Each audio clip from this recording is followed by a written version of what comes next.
Hello and welcome to your Daily Detroit for Wednesday, February 26th, 2020. I'm Jer Stays. And I'm Cheyenne Oserini. Later in the show, Sven and Fletcher Sharp will join us to talk Detroit City FC and the painful Pistons. Jer, Yeah. it's a snowy day on Woodward Avenue, but soccer season is upon us. You know, it's hard to believe looking at the inches of snow outside of the studio window right now, but I am dreaming of the sun in the warm backyard of the old Miami right now with possibly a gin and tonic in my hand. Oh, that sounds so good. But first, we have some stories to tell you around town and some thanks to give. Specifically to Alex, who has joined us as a member. You are awesome. Also thanks to longtime members like Alan, Tony, Katie, Leslie, and Halima. You can join those wonderful folks at patreon.com/dailydetroit. And thank you. Detroit Mayor Mike Duggan's State of the City address was Tuesday night, and here are some of the highlights. First, I wanted to touch on car insurance since this is something we have focused on quite a few times here on the podcast. Coming this summer, Mayor Mike Duggan said that most of the savings will come from eliminating what is basically double health care coverage that people are paying for. So, if you're covered by Medicaid or your employer, your car insurance will go down as you'll no longer also be buying healthcare coverage through the auto insurance company. However, he was keen to point out that this won't happen automatically on July 1st and talked about a process where you're going to need to show proof of medical insurance to your auto insurance company in order for your rate to come down. After all, most of the savings, he says, will come from eliminating double medical coverage. There's a lot more to this, and we dove into this topic before with Steve Gersten of Michigan Auto Law, so check out that conversation. I'll put a link in the show notes. There also was a defense of using incentives for major projects in the city, opening the event talking about the development on the east side, which would include the large FCA plant, and that some projects need tax abatements to work in Detroit. After all, the State of the City speech wasn't done at an auditorium, but at the Flexengate plant owned by billionaire Shahid Khan. Duggan also talked about the 50% of future marijuana licenses going to Detroit residents, as we mentioned in the show yesterday. He also used the stage to push Detroit City Council for more funding for blight removal, and this is in the shadow of the defeat of a $250 million bond plan to fund demolition of homes across the city earlier this year. And there were a lot of numbers. Duggan touted the plan that 800 speed humps would be added around Detroit schools to slow traffic, plus 37 rec centers will now be open Monday through Friday during the summer for kids, and they'll be serving 2 meals a day. Detroit-based internet provider Rocket Fiber has been sold to a Cleveland firm called Everstream. You know, when I was in high school, I remember the band Everclear, but clearly this is not the same thing. No, not whatsoever. The purchase price was undisclosed and will include their infrastructure, 2 offices in downtown Detroit, and 75 team members. This is another win for the Rock family of companies and follows the recent billion-dollar valuation of StockX, and that's the stock market of things. It sells stuff like shoes peer-to-peer and stuff like that, and they have a validation system. Founded in 2014 by Eddie DeMage and Mark Hudson, Rocket Fiber started to expand into bigger contracts and outside of the city recently, with the new Pistons Performance Center as the organization's official technology partner, as well as expansions into Oakland County and Grosse Pointe. However, the internet business is very competitive, and it makes sense to get teamed up with a company with more resources in the face of behemoths like Xfinity, or you might know them as Comcast. I'll add here that, Shai, we've talked about this a few times. Every time I've moved around the city in the last few years, I've wanted Rocket Fiber, but I've never been able to get it. Like, the house has never been near a thing. And I mean, this is even when I live by the DIA. Right. I know. There's just not the infrastructure for that. So hopefully with this new company, they'll be able to expand it more into the neighborhoods. To finish up here, according to a report in TechCrunch, the core team will be making the transition to the new company and then eventually starting a new venture. I will say this, Shai, I think we have both met the folks behind Rocket Fiber in the past. They are a team that is smart and one to watch. So whatever they do is going to be interesting. It really will be. If you're looking for a job rating and listing site, Glassdoor says that Metro Detroit ranks 10th in the nation. These areas are ranked across 3 categories: hiring opportunity, cost of living, and job satisfaction. They say that there are more than 70,000 openings currently, with hot jobs being special education teacher, banker, and physician assistant. The top cities in the nation are Raleigh, North Carolina, Pittsburgh, Pennsylvania, and Indianapolis, Indiana. The 2020 James Beard Semi-Finalists were announced today, and Shy, there are quite a few that are from Metro Detroit. And folks don't know, the James Beard Awards are among the most prestigious in the culinary world. It's kind of fun to watch these things happen in the last few years. It's my favorite thing to do every year is to see who is nominated for James Beard Awards. I know, and you compiled this list and pulled this together for us, so I really appreciate it. We're going to run down some of our local representatives. I think all of them in the state of Michigan, right? You got all of those. And if you haven't been to any of these places, I think you should totally add them to your list. First up, best new restaurant nominee would be Saffron des Trois. And that's a hot place everybody's talking about. And who knew that halal Moroccan food would be the jam? But it's the jam. And another great thing about this is that it's not going to kill your pocketbook, especially at lunch. I know, right? I can't believe that place only has like 1,000 likes on Facebook. It's crazy. It should have all the likes. It should have all the likes. Outstanding Baker. This is a name that's going to be familiar to a lot of people. And seriously, if you've not been to Sister Pie yet, shame on you. What are you waiting for? We will meet you and meet you for pie. I think that's an open invitation to any listeners. We will meet you for pie at Sister Pie. Because I mean, of course, Lisa, she does a great job. I love Sister Pie and I love their pies and all their stuff. This is not a knock of Sister Pie, but I am taking suggestions for really good, like normal pie. Because Sister Pie has all kinds of wacky flavors and they're really good. But sometimes I just want like the best apple pie I've ever had. I love Sister Pie. Don't get me wrong. It's delicious. But my favorite thing there is the rosemary shortbread cookies. They are magical. And if you haven't tried them, what are you waiting for? You know, next up on this list is a personal favorite, especially back in the day. I don't go there as much now because I'm just not as fancy. And I also don't live around from the corner. And it's also always busy. But Sugar House. I know. I was so glad to hear that they made the list again this year. They did. And you know, they're just so experimental over there. I kind of enjoy their whole program.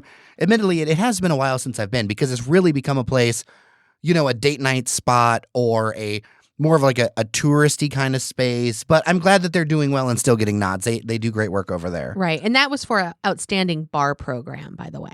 And then, of course, Hospitality is another Michigan entrant, not in Metro Detroit, but I think one everyone's heard of, Zingerman's Roadhouse. Yes. So tasty and so expensive and so a super long wait sometimes. Super long wait. I mean, I think they last walked out of there spending like over $20 for a sandwich or something. Yeah, but it was worth it.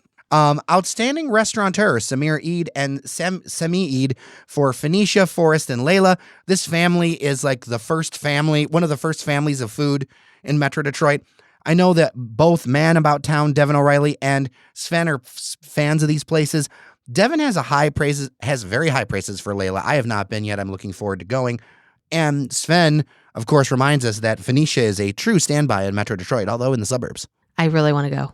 All right, so Rising Star Chef of the Year, Lena Sereni, Selden Standard. I apologize if I butchered that name, but Selden Standard, you know, being a gold standard yet again. They really do a great job. And I want to highlight that she is the pastry chef there. So it's really nice to see that they're highlighting pastry chefs for Rising Star of the Year. You know, it's like those shirts that say Detroit is for lovers. Well, Detroit can also be for sweets. Yes, they absolutely can be. And finally, we cannot leave you without talking about the semifinalists for Best Chef in the Great Lakes region. These are from across the state. Abra Berenz, Granor Farm, Three Oaks, Michigan. Ji Hai Kim, Miss Kim, Ann Arbor. Andy Holiday, Selden Standard, Detroit. James Regato, Mabel Gray, Hazel Park. Mike Ransom, Ema, Detroit. Sarah Welch, Marrow, Detroit. I mean, all great choices. They've all done things that have branched out lately, which I think is pretty cool. Yeah. I mean, you can even look at Ema and that like magical chicken sandwich. Right. Who would have thought they would have like thrown that curveball? I know, but I'm so glad that they did. It may still be February. It's cold outside and there's snow in the forecast. But what do you know? But soccer season is upon us. At least it is in sunnier climes. Detroit City FC kicks off its first full season as a professional club this Friday when they visit the Los Angeles Force.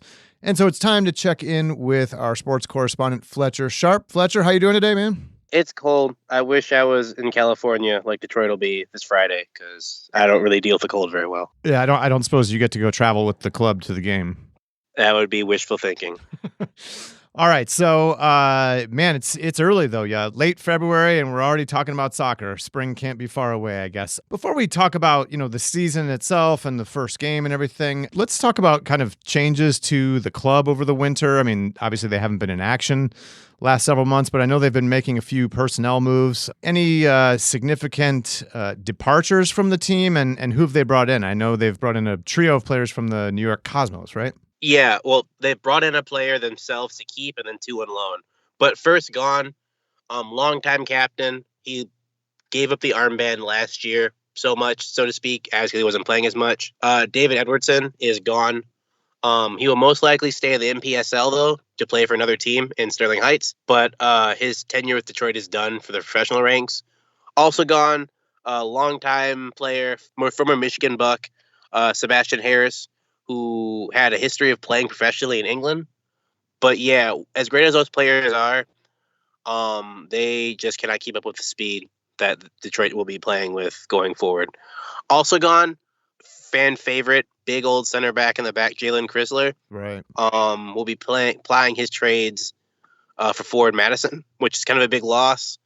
But hopefully signing Kevin Venegas, who formerly played for the Cosmos, pretty good defender. Did pretty well for them in the Members' Cup last year. Obviously, Detroit won the Members' Cup, but getting players from the second best team in the Members' Cup helps. Also, they signed Salvatore Barone and Matt Lewis on loan from the Cosmos. The reason why the Cosmos are loaning out most of their players, typically you don't see loans at the third level of U.S. soccer from team to team, but the Cosmos were late to joining the NISA, because they had a lawsuit against U.S. Soccer for preventing promotion relegation. So while that lawsuit was in place, they could not join any leagues that had the USSF approval. So once the lawsuit ended, they were allowed to join NISA, but they did not get everything together in time enough to join for the spring session. But they'll be there in the summer. So until then, they're loaning out their players. While Detroit was trying to build a bit of a rivalry with the Cosmos, at least the fans were, it's good to see that they were able to get some young players who will be able to help and build going forward. Yeah. So cities joining the NISA, the National Independent Soccer Association, one of 8 teams in the table. Half of them are located out in California. Fletcher, I mean, what do you, when you look at the table and all 8 teams, who jumps out as the front runners? And what exactly are they playing for, too? I mean, is there going to be like an end-season tournament championship game or anything like that? To my knowledge, there will be. I mean, it'll still be whoever wins, like the league, will win the league, but they'll still have a chance to play for a cup. In terms of teams, right now, I guess I don't want to just be a homer and say Detroit, but a lot of the teams, they're kind of the same as they were before. I mean, you have Detroit, you have Michigan Stars, you have Stumptown Athletic, which is from North Carolina. Correct. You have Chattanooga, you have Atlanta SC, you have Oakland Roots, LA Force, Strikers, and San Diego 1904. I think NISA should be an exciting time. It's finally able to say you have a pro team in Detroit for the first time in a very long time. You get to see some familiar faces you haven't seen in a while. You won't see like David Beckham. You won't see like Zlatan Ibrahimovic or something like that. But you might see a guy who played for, say, Columbus or played for the Portland Timbers a while ago. You might see him appear back for someone's roster. So I think it's going to be good for all these people who say, I won't root for Detroit unless they have a professional team. Well, now they have a professional team. How do you like City's chances then? You think they're going to be fielding a pretty competitive squad in this new league? I'll be frank. During their showcase last year, I thought they would compete. I didn't think they would win. And then they ended up doing a very good job. They won the showcase, the session that they played in the Members' Cup. So I feel like since a lot of those teams are in NISA, and the competition got a little bit better, but not much better, and Detroit still has those players, I think they should be okay. Will I predict them to win the league? I don't want to do that right now, but I'm fairly certain they'll finish with more wins than losses. Yeah. We'll have to wait for another month for City's next game after Friday. That comes at their home opener, which is March 21st at Keyworth Stadium when they host the Oakland Roots. We still have no word on the schedule for the new DCFC women's team, and we look forward to hearing more about that. Fletcher, let's shift gears here really quick and talk about the Pistons. It's been a few weeks since we caught up on them, and there's been some news. The team has bought out the contracts for forward Markieff Morris, as well as veteran guard Reggie Jackson. And then, we've already caught up on the news about the trade of Andre Drummond to Cleveland. That was a few weeks ago. And, of course, Blake Griffin's still out for the season. Lots of turnover here, Fletcher. Who's new on the team? And I guess, what does this mean for the rest of the season? Well, they brought in Dante Hall, who played for Alabama in college. Was a really, really great rebounder, great defensive player. It hasn't really transferred over as much in the pros he's been playing for Grand Rapids Drive, their G League affiliate. He's been playing okay for the Drive. The Pistons really needed someone, a forward in the middle. I don't know. It kind of bummed me out. They kind of looked like they were going to compete, even if they were going to lose. But the last few games I've had to cover, they've just been snuffed out entirely. And it's a little concerning that it kind of looks like they just said, all right, well, the season's over. Let's definitely sell out for this first pick, which I understand, but it's a little concerning for me, especially given the Pistons' not so great luck and in the past in terms of getting draft picks. I don't want them to sell out like that and then end up with the 7th draft pick. That's not really going to help them at all. To help with Reggie Jackson not being there, they also signed former Michigan Wolverine Derek Walton to a 10-day contract, which is nice to see a familiar face, but I don't really think he's going to help in that department. I will say this for Markieff Morris's waiving. I was at the last game that he was on the roster for, and I built a bit of rapport with him as I have gone to cover games. And while he's been very gruff in his nature, because typically they've lost, he's at least answered all my questions, which I can't say for a lot of journalists in there. And when he walked out, I gave a little fist bump. I asked him how he's doing, and he looked like someone who was like, "Yeah, I'm good. I'm good. I'm not doing this anymore." And when someone asked Dwayne Casey about it, Coach Casey was like, "Yeah. He didn't play because we wanted to get some of the younger talent in, but he's fine. He's okay. He's good to go." He may be glad to leave just kind of a dumpster fire here. Yeah, I don't fault him, honestly. He's watching his brother play and compete really well. I don't really think he wants to, stay on a team that's really not going anywhere, that's trying to go for a youth movement, especially when he's not, a youthful player anymore. It's just, it's been a whirlwind. The season started off with a bit of promise. You thought the Pistons might maybe snake into the 7th or 8th seed. Then Blake Griffin gets hurt. Reggie Jackson is unable to come back as quickly as need be. And it just kind of goes downhill. I'm really concerned going forward. They sunk a lot of money into Blake Griffin. I wonder what's going to happen there. I wonder if Derrick Rose is going to come back. He's been a lot better than I thought he'd be for the team. He's actually been a real big fan favorite. He's now the marquee for the team. That's really they're basically, advertising. Correct, because after him, the next best player is Christian Wood. And Christian Wood has done a great job this season. He's definitely played himself into making sure that he is back next year. But it's an issue when your next best player is someone you kind of took a chance on as your last roster spot. Because for those who don't know, Christian Wood only made the team because it was a choice between Christian Wood, my favorite player, but aging superstar Joe Johnson. If you got to choose between a 38-year-old and you for the last pick, not really a great situation to put yourself in, but Christian Wood has taken that, and I think the last 7 or 8 games he's scored at least 18 points, which is good. That's great. The Pistons need a big man who can get points in there, especially with Blake Griffin, Luke Kennard, and a bunch of other players out. Going forward, I don't know what they're going to do just with their stars, because they've kind of hamstrung themselves to Blake Griffin, who hopefully can return next year and go back to the level that he was. I know he's not going to go back to being the young Blake who could dunk over everyone, who's literally dunking over cars.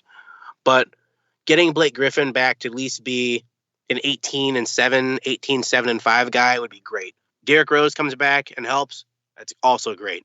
But right now, I'm hoping we don't pull a 76er where we just stink for 4 years to hope that we get a bunch of draft picks and go from there. Because I don't really know how 76ers fans did that. I mean, it turned out well for them. I don't want to just be purposely bad for 5 or 6 years. At least we got soccer season to look forward to here, and hopefully some better news on that front. Fletcher Sharp, thanks for coming by and running us down. Appreciate it. No problem.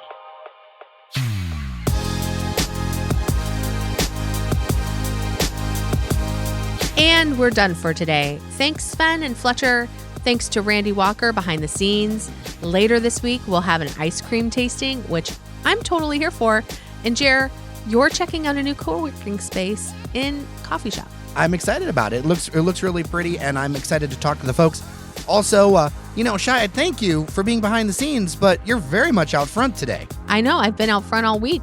It feels pretty good sometimes. A reminder to tell a friend about the Daily Detroit podcast. We share what to know and where to go every day right here. With that, I'm Cheyenne Nocerini. And I'm Jer Stays. Take care of each other, and we'll see you around Detroit. And a reminder to tell your friend about the Daily Detroit podcast. Your friend, your only friend. Your only friends.